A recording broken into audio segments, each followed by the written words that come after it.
Does that have a number written on it? Okay.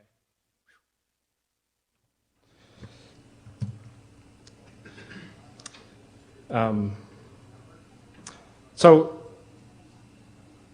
an important thing to realize is that depending on which OS you're using and some other configuration options here, the traffic on the network over here may not be encrypted locally. So for example, if you're making a query to this local DNS server, that query may not be encrypted.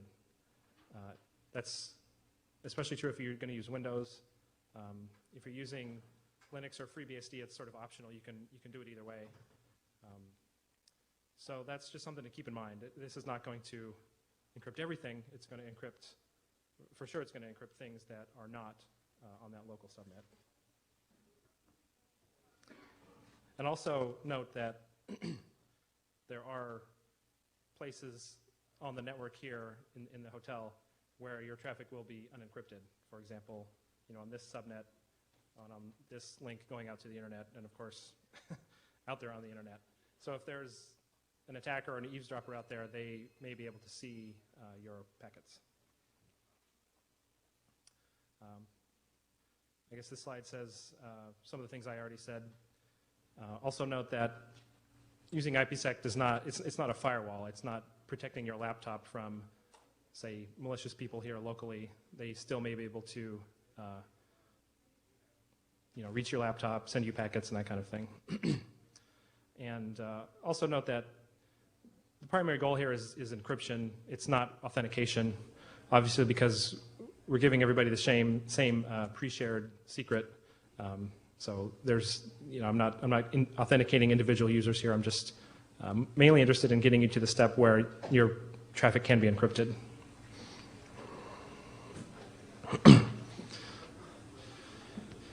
I got a couple slides here on sort of big picture how this is all going to work.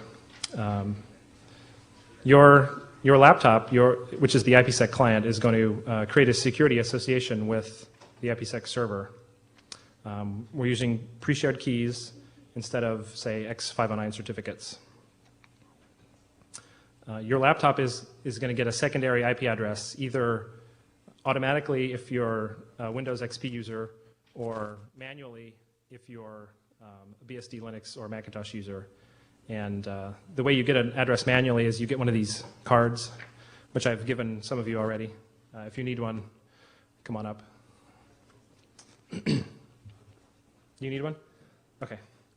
That's the last one I wrote on, so I gotta remember where I'm at.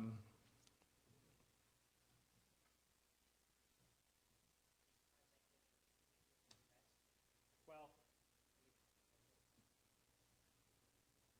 I'm filling in the last octet of the address. The cards have blanks for your primary address and your secondary address. The secondary address you get from me. The primary address you get from the DHCP server. And in the Linux and BSD configurations, you'll need to type in the primary address and the secondary address into some of the configuration files. Okay, so the way this works is packets leaving your laptop will match an IPsec security policy, and that policy, you don't need to know a lot about the details there. It works a little bit differently for the Windows and non-Windows users. Also for Windows users, we're using an L2TP tunnel encapsulation. For Linux, BSD, and Macs, we're not using, we're using the IPsec tunneling features, so there's no other tunneling protocol like PPP or anything like that. But we have to do some tricks to get the packets leaving your laptop to have the secondary address as the source. So for BSD, we use a routing table trick.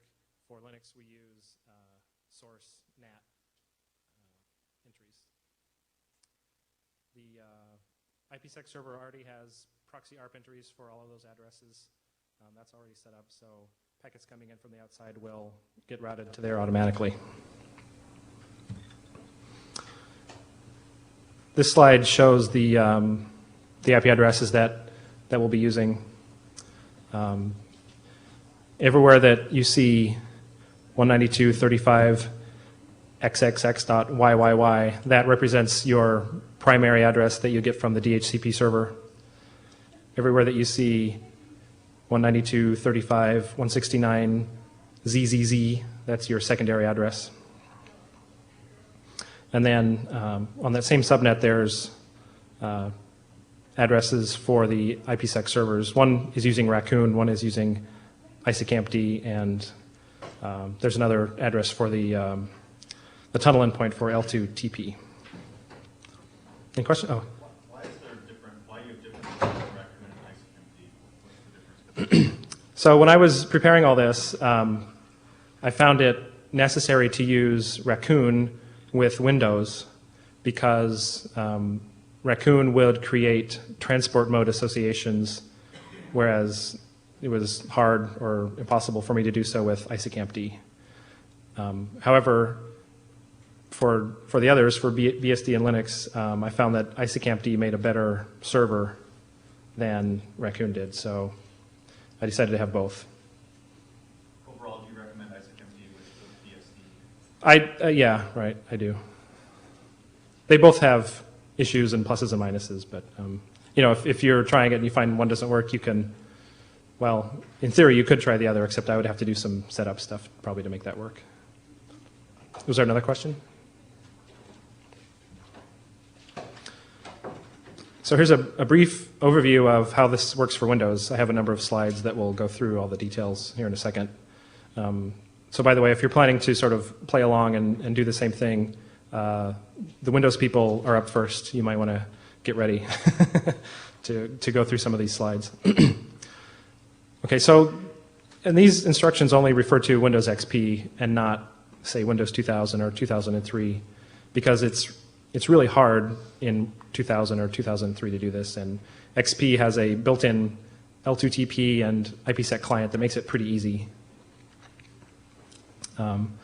Once you configure that client, it creates a security association, and then it logs in to the L2TP server, and after that, and then it makes an entry in the routing table, so all the traffic will go through that tunnel and will be encrypted by IPsec. For Mac users, you may want to download this program called VaporSec, and there's a URL for that upcoming in the slides. VaporSec is just a front end to Raccoon, so you could use Raccoon directly if you're more comfortable with that. VaporSec does not do everything that we need it to do, so you will need to open up a root shell and do some things like add an alias to your interface and change the routing table a little bit. So FreeBSD is similar because you also need to change the routing table. You need to manually make an add the alias. You also probably need to add IPsec support to your kernel if you haven't done that already, and need to install the IsacAmpD port. For Linux, my instructions are with using FreeSwan, and I sort of started this before FreeSwan became OpenSwan, and I didn't have time, or I didn't bother to download OpenSwan and see if it's similar enough that it still works, so it may not. You'll also need IP tables so that we can add a NAT rule.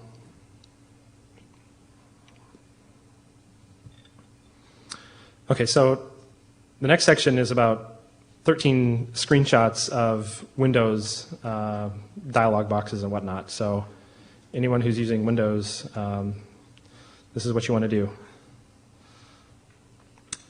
The first thing is to open up the new connection wizard, which you can get to by start, all programs, accessories, communications, and new connection wizard. Ready for the next one?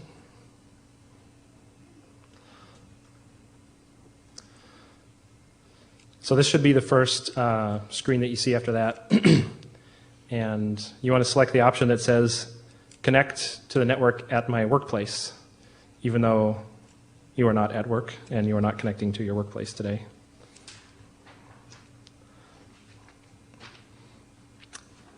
Obviously, then you select Next. If anybody's doing this and I go too fast, just give me a holler, okay? So the next screen, you want to select the VPN connection option.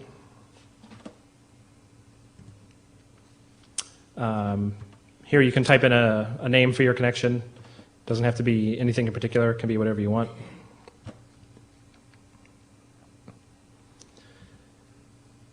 Then at this point, you are to enter the IP address of the IPsec server. So if you can't read that, it says 192.35.169.254.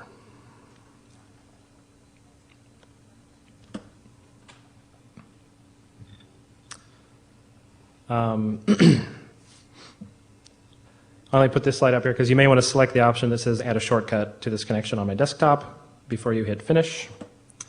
And then when you hit finish, you should have that little icon right there, or something like that.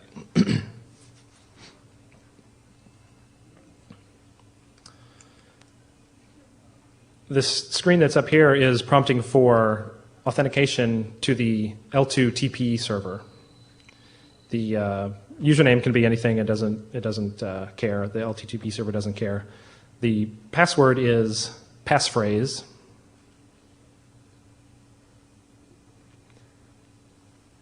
And as far as the other settings below that, I don't think it really matters what you select there.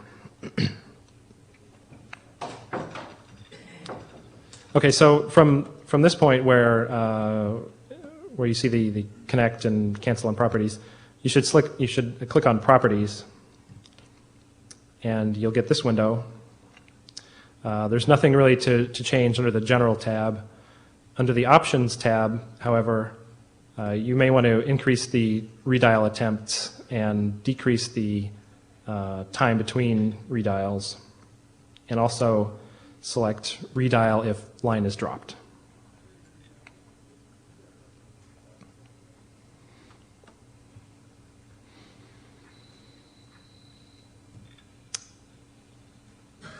Next, you want to click on the security tab, and this refers to L2TP security and not IP security.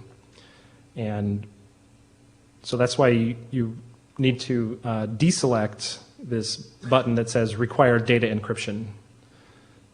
The L2TP server here is not set up for data encryption, so and we don't care because IPsec will be doing all that for us. And then after you've done that, you should click on the IPsec settings button there. And it opens up a box where you can type in the pre-shared key. And the key it's down here at the bottom. It's also in the window. The key says, "What is your threat model?" ?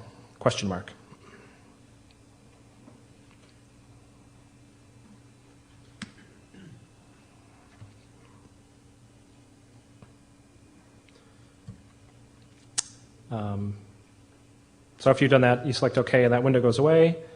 Then you should click on the networking tab. And at the top, it says type of VPN. You should select L2TP IPsec VPN.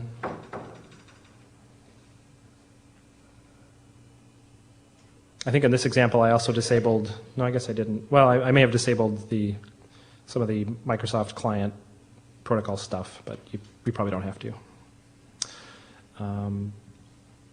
Okay, so then we're done with this little properties dialog. You don't have to change anything under advanced. When you close that and go back to that the screen where you type in the username and the passphrase, you select the connect button. You should see a little window like this that says connecting to 192.35.169.254, and hopefully you will get connected and authenticated. It may, in my test, it sort of took a couple of tries. Sometimes it would redial automatically, and it would work after the second or third time. And then once once you're connected, you might get a little icon down here, which you can click on to get the status window that's shown here. So has anybody actually made it this far and gotten authenticated? Yay, there's at least one. Good job. Not authenticated yet. You're not authenticated? Is it still trying? Yeah, it didn't work the first time. Okay. I'm trying again. I'm interested to see if more than one can do it, because I only tested with one box at home. I never did like 2 or 3, so hopefully it works for more than one. Yeah.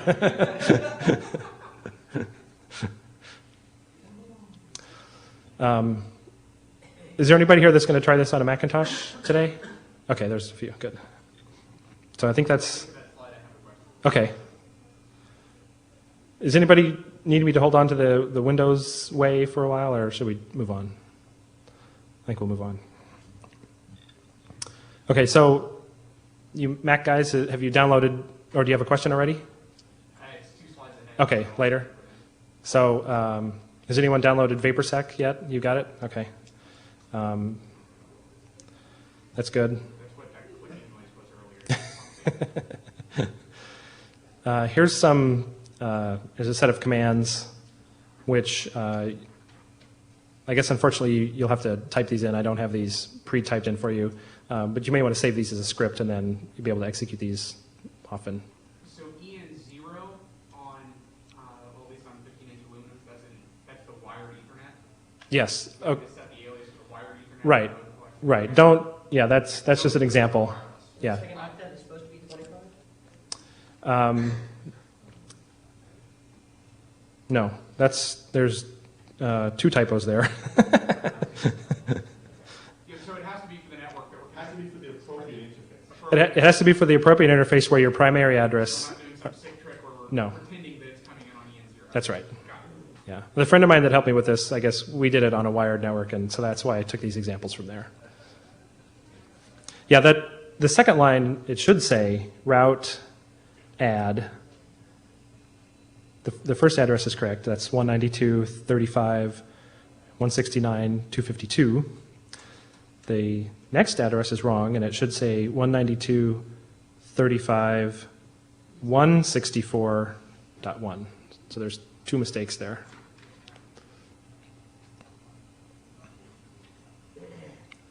And obviously in these examples, you replace ZZZ with your assigned secondary address.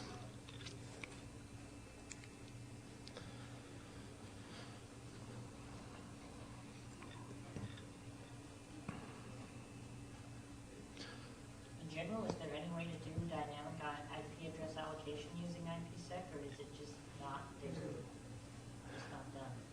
I think it's not done. You can certainly set up the server to accept any address or from a group of addresses, but you cannot make the IPsec server do the assignments. You would have to use like a PPP daemon or something like that. That's one of the things that the L2TP daemon does on Windows, is it hands out the addresses for you. As far as I know, there's no, say, DHCP over IPsec. That'd be kind of cool. Well, I guess that wouldn't work, would it? There is one that does it. I can't remember what it's called. Oh. There's an address allocation scheme. Like when you VPN into like most corporate networks, it allocates an address. Okay, like a proprietary solution or something? No, okay. So are the Mac guys ready for this screen? Or are we still typing in route commands? Okay, no response. So here's what the VaporSec screen looks like. And you can fill in the IP address here. That's actually correct. That's correct. That's correct. The shared secret is the same as it was before. It's actually longer than 4 dots. It's what is your threat model. It's the same as on the card that I've given you.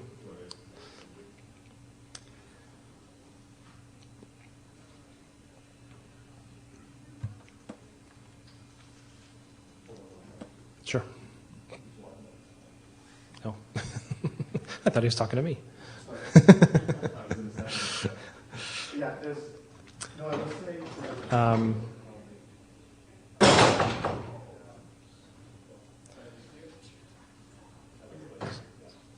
So I guess this is actually what the main VaporSec screen looks like. This is the previous one is the add or edit screen. So when you get to this point, after you've filled in those fields, you want to hit the button that says vaporize. And then it should change to, down at the bottom, it should change to something like raccoon is running. And then hopefully it's all set up. I don't have any slides after this for the Mac guys, but you can, the way you can test it is the same way for FreeBSD, which I'll get to in a second.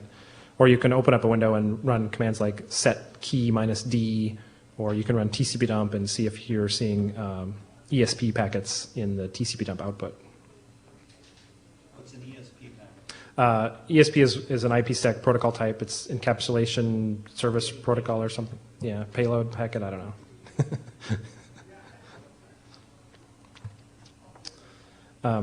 So the Mac OS way is a lot similar to the FreeBSD way. Some of this stuff will be sort of relevant to you guys too.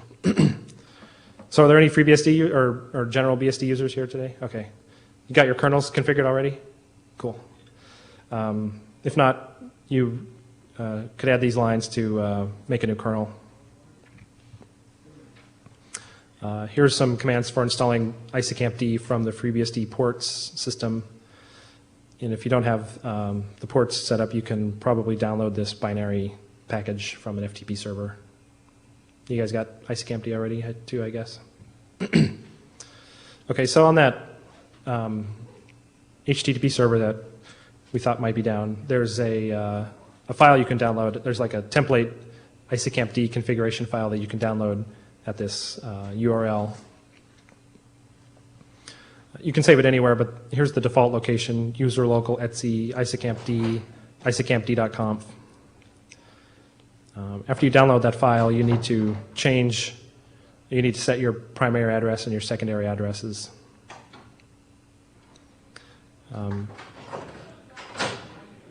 If by some chance you get a different primary address from the DHCP server over the next few days, you would have to go in and edit this file again and change things and restart ISACAMP-D because it'll get confused otherwise. Hopefully your address really shouldn't change, but it might if you deleted the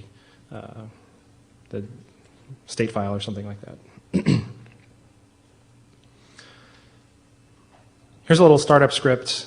You can also download this from that same directory and just change the variables to match your configuration. The first thing it does is kills any previous incarnations of ISACAMP-D, and it flushes the security association tables. Then we add the alias to the interface.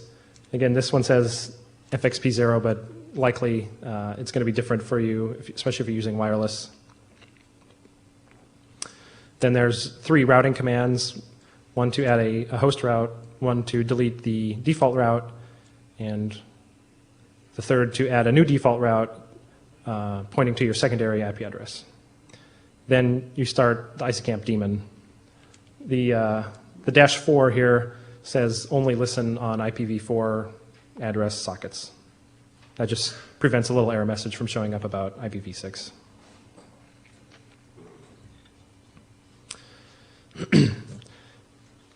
So in theory, after you've gone through those steps, you should be associated and you should be able to see traffic going out. You can run TCP dump in one window and try pinging something in another window. You should see the kind of stuff that's shown here at the bottom where you see these ESP packets going back and forth. You can also run the set key command to dump the security associations, and you should see 2 entries there. How's it going, FreeBSD guys? Any luck? No comment.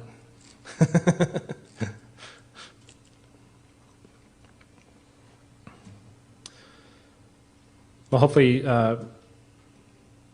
it feels like we're going to have extra time, so speak up if you want some help or some questions or something about that. No? Well, it shouldn't affect. Raccoon seems to think it's running, but I can't ping all. Did you can you run set key minus capital D?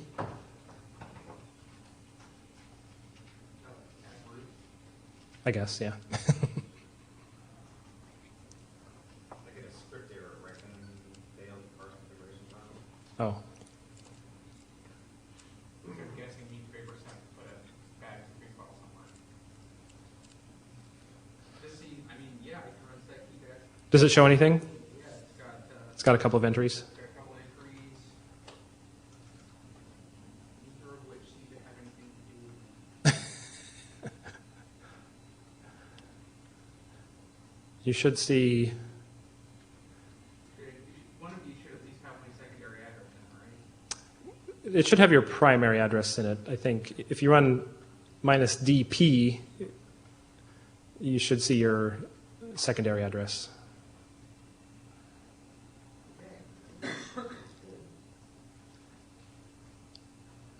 From my secondary address, any to 0, any out IPsec, ESP tunnel stuff.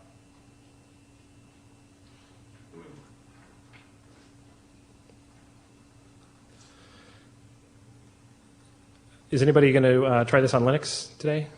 Okay, good. Oh, I have instructions in the slides for doing Raccoon on BSD, but I think I'll skip those for now. They're kind of short anyway. One thing to note about Raccoon is that it doesn't initiate the security associations until you have traffic to send out. So you wouldn't see anything in that database until you'd pinged something or something like that. This is But- all IP layer, right? So Yeah. If I send ICMP out. Yeah, that's yeah, good. that should- I'm getting pings back from machines that I know I can ping. Yeah.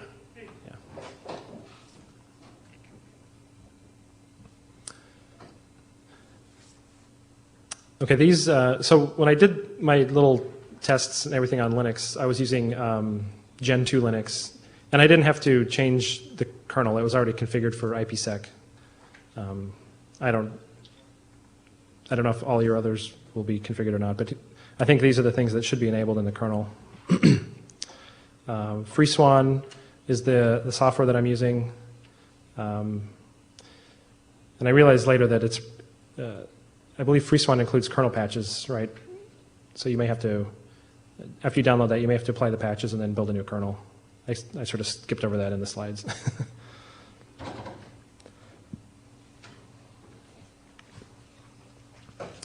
That same local HTTP server has some templates for the Linux configuration in the Linux FreeSwan directory. There's a file called ipsec.conf, which you need to download and change the X's, Y's, and Z's to match your primary and secondary addresses.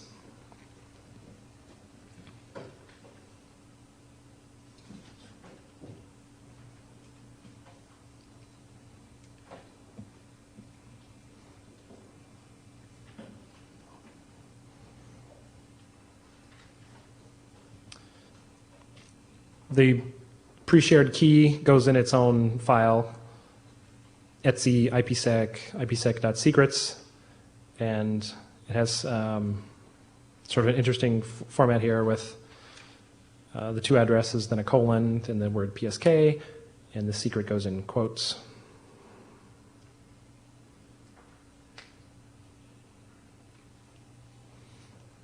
We've only had one success so far, Susan. Oh, we should have set up a series of prizes. Oh, that's a good idea. There's still time for that. Free internet connection in the meeting room. Duane, I'm curious, you've run through this a number of times. I'm wondering what types of failure scenarios have you found, configuration issues and such?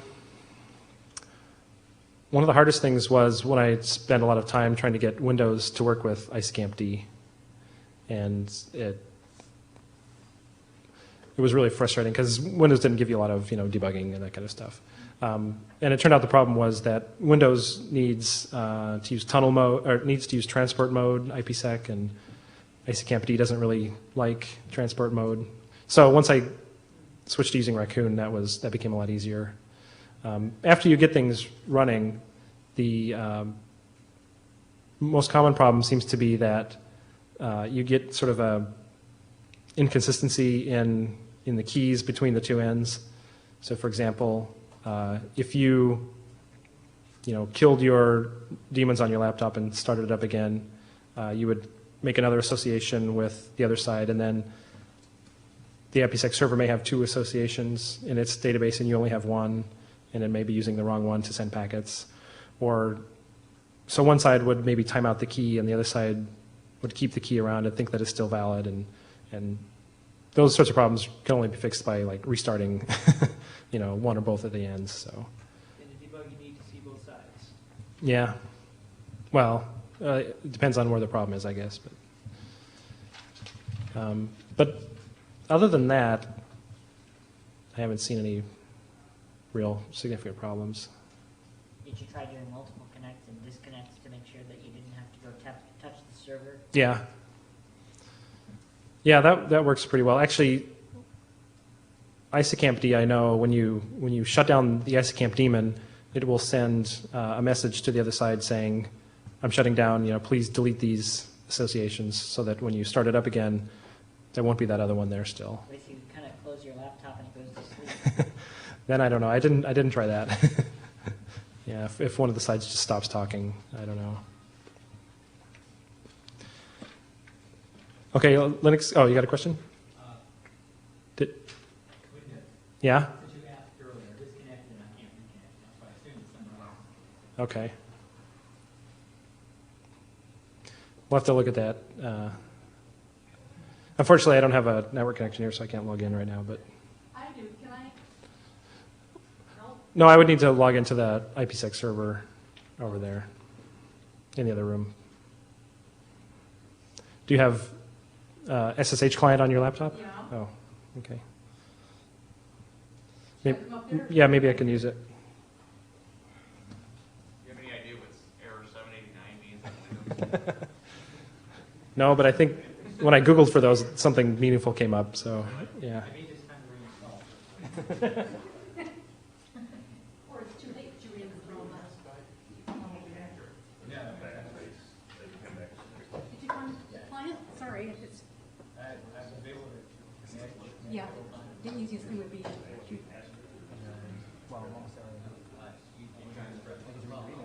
Yeah. No, I don't think you want, I've got a better one. Previously working with ISACAMP. Okay.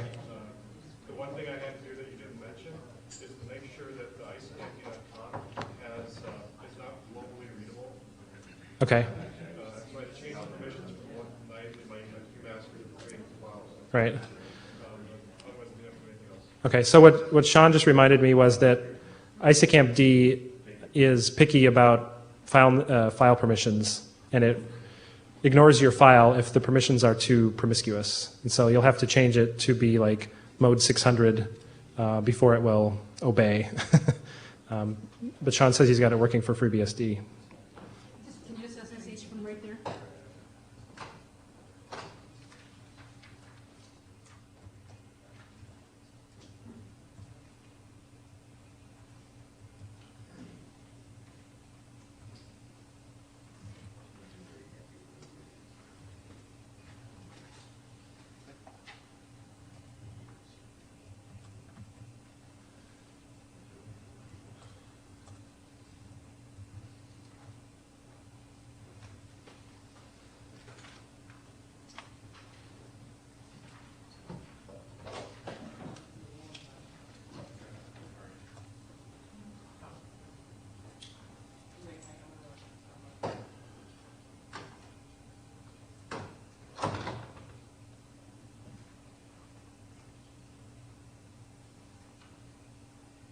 Yeah, you might be right.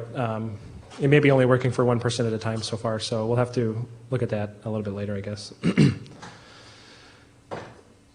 Okay, so I'll resume the Linux thing here. By now you should have this config file downloaded and the pre-shared secret file set. Then here's a script which you can also download so you don't have to type all this crap in. After you download it, you'll have to change the Z's to match your secondary IP address. This script adds an IP alias. It adds some things to the NAT tables. It also adds a route. Then it starts the IPsec server, or IPsec client. This script has a little variable which you can set if you want to attempt encryption of the local traffic as well as the remote traffic. So the danger is that if you do that, if you say that you want to encrypt the local traffic and then the IPsec stuff doesn't start up, you won't probably be able to talk to like the DNS server, the local DNS server, and those other things until IPsec starts working. So what I recommend is first get it working with that variable set to no, and then if you're brave enough, set it to yes and give it a try. Again, after you've done all that and run the startup script, you can run TCP dump and ping, and you can check syslog for errors. You can run the command IPsec look, and it should show you security associations, and I think it also shows you routing table for good measure.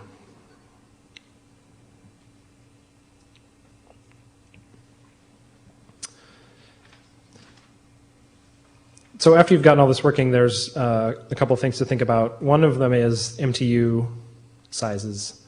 When we're doing all this encapsulation, especially for Windows where you've got IPsec and then PPP and then L2TP, you're adding all these layers onto your packets, they're going to get bigger than the Ethernet Mtu size. So you may want to, Windows may be smart about this and do it automatically for you, I'm not sure. And then the Linux and BSDs may be smart too, but you may have to also manually lower the MTUs so that the encrypted packets don't exceed the MTU size. You can sort of test this by running TCP dump and doing a large flow data transfer. And if you see a lot of fragmented packets, and if you care about that, you may want to lower the MTU so that you don't have so many fragments going out there. It probably makes it a little more efficient that way. As I mentioned a little bit earlier, key lifetimes can sometimes be a problem. That fragmentation is only going to happen if MTU discovery fails, right? I guess, in theory. I don't know. You have to I no guarantees by me. on BSD, you have to turn on MTU discovery by default. Okay. That may be some of the problems I was seeing then. Otherwise, it won't try. Okay. Each of these IPsec clients probably has its own values for key lifetimes that it's willing to use, anywhere from minutes to hours. Every time the key expires, it has to renegotiate a new security association. So short lifetimes may be problematic because it may time out, then it may not get a new one for a few seconds or a minute or something like that. And during that time, you won't be able to talk to anybody. Longer key lifetimes are better because there's fewer renegotiations, but it makes your packets a little bit more susceptible to being cracked, or someone could do like a brute force attack or something and decrypt your packets. That's the end of my slides. So at this point, we should probably look at specific problems that people are having, or error messages or anything like that. You got one? Well, 789, I was getting an error of 789. Right. And it was because Windows decided not to start up IPsec. So if you just go into services, it'll start up. Oh, you have to go to the services Right. list and start it? Okay. So it looks like it's trying now, but it's still not. Okay, but you're having the same problem It looks as, like it's just timing out now. right. Are you getting an error out of it? I was seeing error 619. Hold on a second. So mine is 619.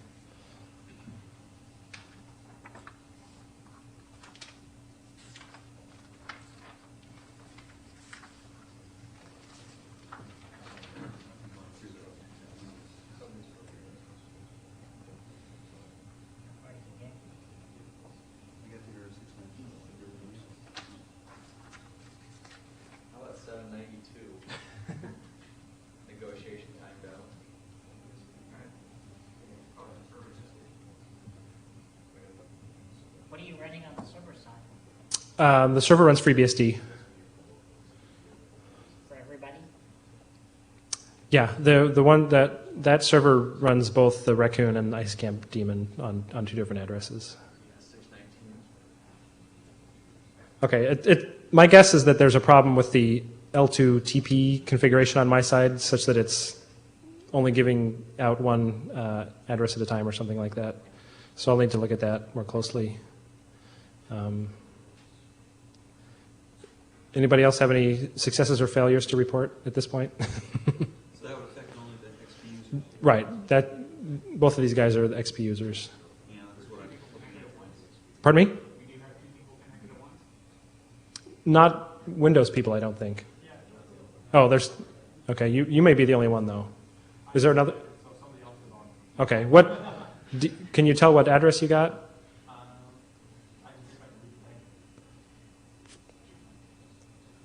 Let's see.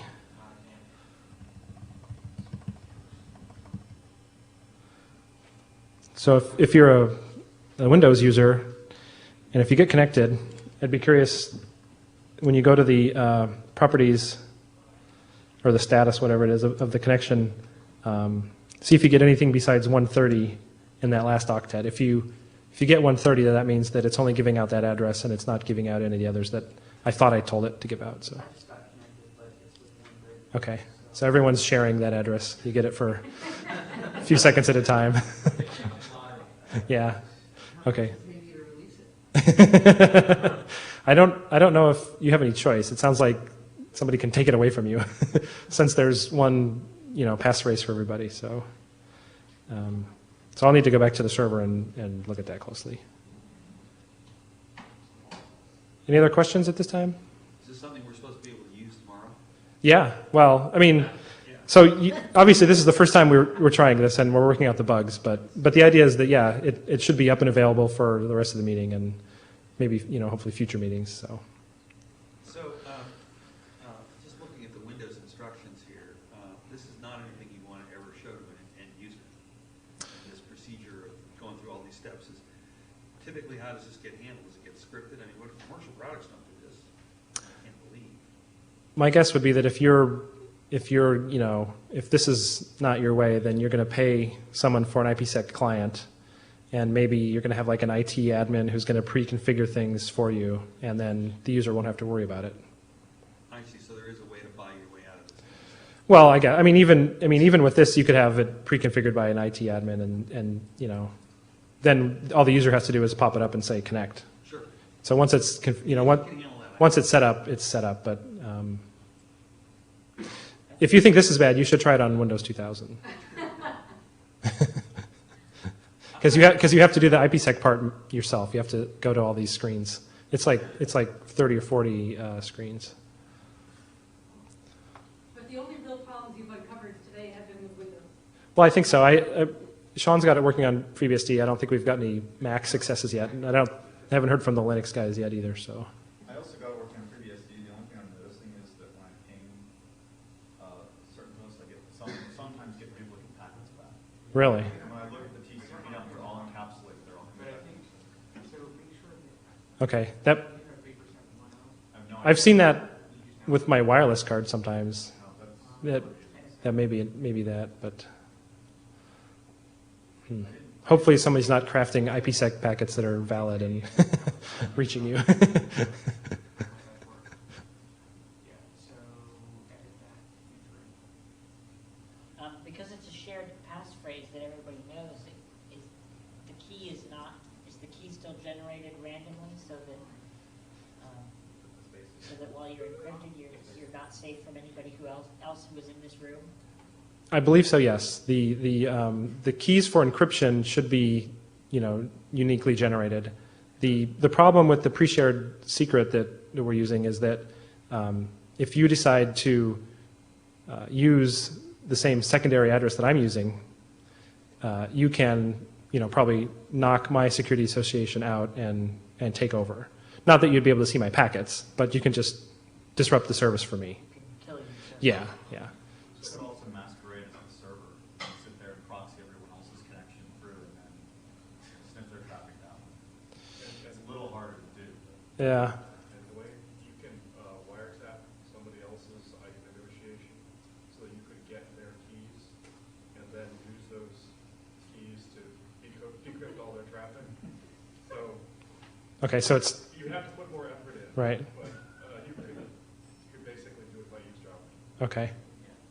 Would there be a mechanism to upload, like use a public key, just like a generated RSA keys, and upload your public, each person's public key onto some website, and then do the negotiation? Well, all I these, don't really know how well that works. all these daemons also have modes where they use X509 certificates, so, you know, that may be that's probably a better option. It's just I didn't want to go through the trouble of doing that for everybody this time.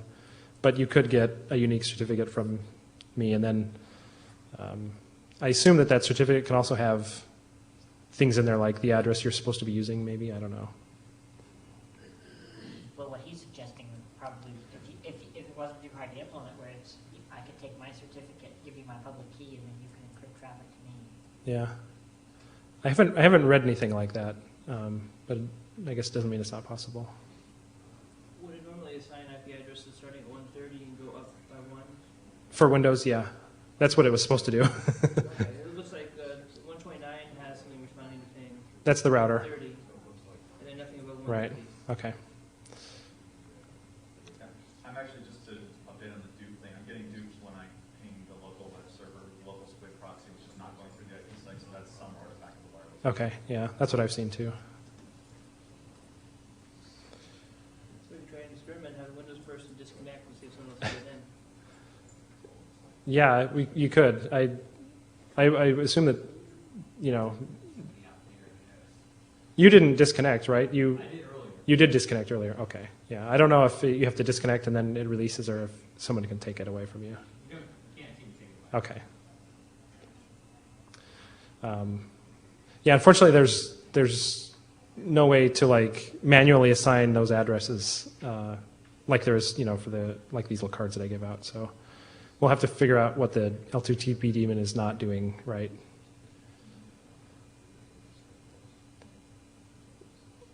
So I think, oh, go ahead. There's also at least nominally L2TP support for Mac OS 10 Oh, and or a daemon level, like a daemon or a client? client. Oh, client, okay.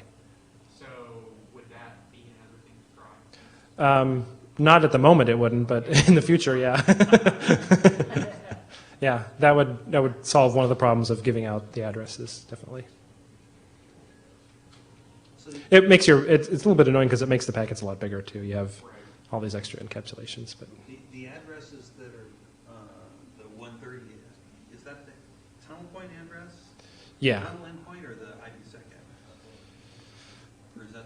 Well, the way it works in the Windows case is it sets up, it uses the L2 TP daemon, and then it sets up like a PPP tunnel. And Windows encrypts everything that goes over that tunnel.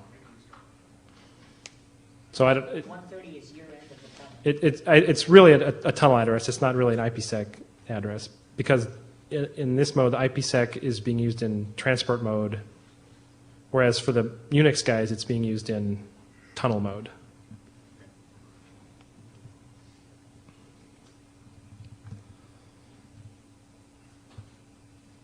So I think the next thing to do probably is to go look at that server and see what's wrong with it. And then if you guys have any, you know, questions, feel free to come by or stop me in the hallway or whatever and look at specific problems. I'll certainly be available for the rest of the meeting. I can. You can ask embarrassing questions around 9 tomorrow morning, because Duane's going to be talking a little bit about IPsec. Yeah, I have to stand up again and talk about this. So. Yeah, so if you have any questions, something Duane can't Or do what Sean suggested and hack the system and steal someone's security associations and embarrass me. Okay, whatever.